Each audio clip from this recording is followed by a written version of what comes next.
আমার ব্যাটারি খারাপ। কি বলো না বাপ্পাদা এইভাবে অপমান করলে? হ্যাঁ, তুই একটা ইউটিউবার, তোর হাতে যদি আর 1.5 কিলো মাছের আমি করে ছাড়ি, আমার মান সম্মানটা যাবে।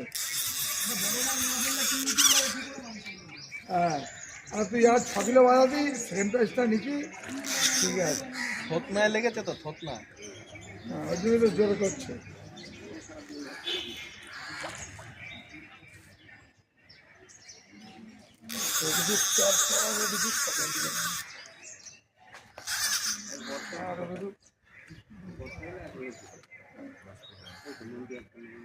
ওই কোথায়? আগে তো দেখছি ছোট।